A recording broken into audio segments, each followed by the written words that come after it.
Sir, Whoa. we need you to step aside for some additional screening. Did I do something wrong? Please turn around. Why are you guys doing this? I don't have anything on me. I don't know why you guys are doing this. Oh God, we need you to come with us. Come on. Why? Can you guys answer my question? Where are you traveling? I'm traveling home. Why are you asking me these questions? Why are you traveling? I'm going to see my family. Muslims have families too, you know.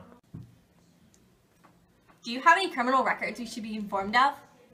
No, why would I have any criminal records? Do you have relations with extremist terrorist groups? No, I don't have relations with any extremist groups. Do you have anything you need to tell me? No, why would I have anything to tell you? I haven't done anything wrong and I don't understand why you're detaining me.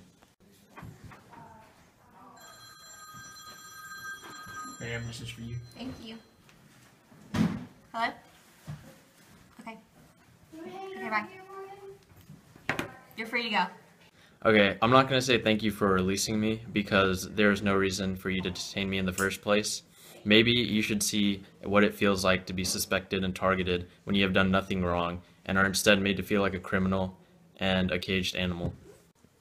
After the events of September 11, 2001, America learned that security in airports and security in general need to be brought to the next level. As a result, all of the security changes caused a lot of racial and religious profiling. But despite the racism and religious profiling, America has come a long way since the early days after the attack. For example, we learned that community mosques are not a center for terrorism, but are actually reversed in the way that they denounce terrorism and cooperate with law enforcement in confronting extremists. Also, Muslim American communities are very important allies in stopping terrorism. Since 9/11, they have helped law enforcement prevent more than 40% of Al-Qaeda terrorist plots threatening America. These communities are diverse and are committed to democracy. Many responses were conducted as a result of this horrible tragedy, including the burning of mosques, such as the Glendale Mosque in California. Along with that, over 700 attacks of hate crimes occurred on Arab Americans only a few months after 9/11. On October 7, 2001, the United States, supported by some NATO countries, including the United Kingdom and Australia, as well as other allies, began an invasion of Afghanistan under Operation Enduring Freedom. On September 20th, George Bush declared war on terrorists in Afghanistan. Finally, border security became more strict on immigration in the United States. A variety of airport security was inflicted upon travelers. Many of these procedures included rules of not being able to carry any sharp objects, no liquids above 3.4 ounces allowed on the airplane, and an increase in the use of body scanning devices used for screening. In addition, acts and safety measures were implemented on the American people. The Department of Homeland Security and the U.S. Patriot Act was created in order to establish safety for the American people. The Intelligence Reform and Terrorism Prevention Act of 2004 is a 235-page act of Congress signed by President George W. Bush that broadly affects the United States federal terrorism laws. Americans attempted to control financial, military, and political aspects of life in the Middle East brought by this attack, which was led by Osama bin Laden. 9/11 led to mass hysteria because it was a horrible sudden tragedy that many people did not see coming. Americans did not know how to react to this unspeakable tragedy. A number of people were affected, families were scarred, and they lived in a state of constant paranoia. Before the tragic events of 9/11, there was already tension between the Middle Eastern countries, which only continued to increase after this horrendous tragedy.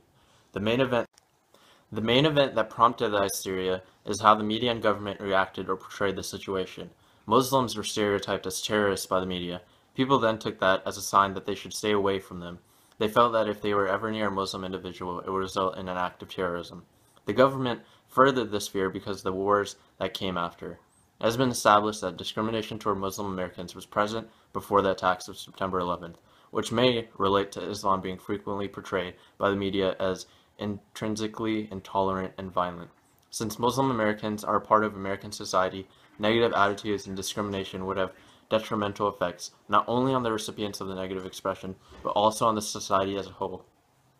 Greater understanding of non-Muslim effective responses to Muslims might be useful information to guide efforts to reduce prejudice towards this group. At Salem, Massachusetts in 1692, the community was wild with fear. Many individuals were getting accused of witchcraft. This ranged from the unfortunate poor people to the elite rich of the society. In the USA, 2001 was a year that would be recorded in the history books for ages. There was a terrorist attack that occurred, resulting in hysteria breaking out. This caused the U.S. citizens to fear for their lives. Many people's names were ruined and others became wary because of association with them. The security in the U.S. became more strict. People must go through security such as scanning devices if they were boarding an airplane. In both the Salem witch trials and 9/11 involved rivals.